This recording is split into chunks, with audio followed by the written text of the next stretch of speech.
आता पाहूया टॉप 9 मोठ्या राजकीय बातम्या। मुंडवा जमीन गैरव्यवहार प्रकरणात मुठे समितीचा अहवाल सादर। मुद्रांक अधिकारी राजेंद्र मुठेंच्या अहवालात पार्थ पवारांचं नाव नाही। पार्थ पवारांना क्लीन चिट मिळाली का असा सवाल उपस्थित। दिग्विजय पाटील आणि शीतल तेजवानी यांना ठरवलं दोषी। मुंडवातील साईटवर जात अंजली दमाने यांकडून पाहणी। जमीन गैरव्यवहार प्रकरणाचा अधिकाऱ्यांकडून आढावा, मात्र पाहणीसाठी गेटच्या आत सोडण्यास दमाने यांना मज्जाव। अजितदादांच्या बारामतीतल्या सहयोग निवासान परिसरात अघोरी पूजेचा प्रकार। तिकीट मिळवण्यासाठी किंवा कापण्यासाठी अघोरी पूजेचा प्रकार घडल्याची चर्चा। तुळजापूर ड्रग्ज प्रकरणावरून खासदार ओमराजे निंबाळकर आणि आमदार राणा जगजितसिंह पाटील यांच्यात खडाजंगी। ड्रग्ज प्रकरणात भाजपने उजेडात आणलं, यावर बोलणाऱ्याने साधा पाकिटमार सुद्धा पकडून दिला नाही। ओमराजेंच्या टीकेला राणा जगजितसिंहांचं प्रत्युत्तर। म्हणजे भारतीय जनता पार्टीने या ड्रग्जच्या विषयाचा पर्दाफाश केला। हे जे बाकीचे मोठे मोठे बोलतात ना, नाव घेण्याचे लायकीचे नाही, पण त्यांनी पाकिट मार तरी किती पकडून दिलाय का? पालघरमधील साधू हत्याकांडाशी काहीही संबंध नाही। भाजपमधील पक्षप्रवेशाला स्थगिती मिळाल्यानंतर काशीनाथ चौधरींची प्रतिक्रिया। राजकारणाचा त्रास कुटुंबियांना होतोय म्हणत चौधरी भाऊक। छोटी मुलगी आहे 7 वर्षाची, विचारते पप्पा हे काय चालू आहे, तुम्हाला गुन्हेगार का सांगतायत, आमचं जगणं मुश्किल केलेलं। मी खरंच मनापासून सगळ्यांना विनंती करतोय की याच्यामध्ये प्रचंड मानसिक त्रास होतोय। राजकारण एका बाजूला, परंतु इथे माझं कुटुंब भरडलं जातंय। वांद्रे किल्ला दारूपाटी प्रकरणी तात्काळ चौकशी करून कठोर कारवाई करा। वर्षा गायकवाडांचं मुख्यमंत्री फडणवीसांना पत्र।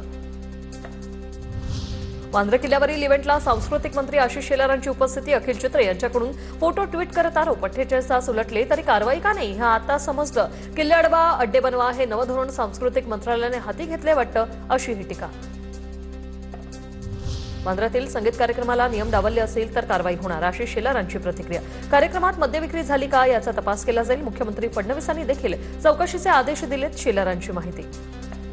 जर कोणी मद्यविक्री केली असेल तर त्याच्यावर चौकशीचे आदेश मीच दिले, माननीय मुख्यमंत्र्यांनी दिले। यावर चौकशी आणि दिलेल्या परवानगीचा दुरुपयोग करणाऱ्यांवर कारवाई शक्य असेल, नाही तर गरज असेल नाही तर करावीच, अशी फौजदारी कारवाई असे संदेश सुद्धा दिलेत।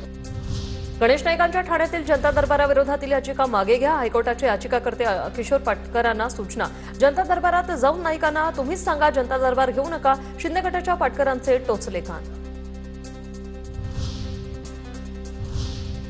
आता पाहूया टॉप 9 राजकीय बातम्या।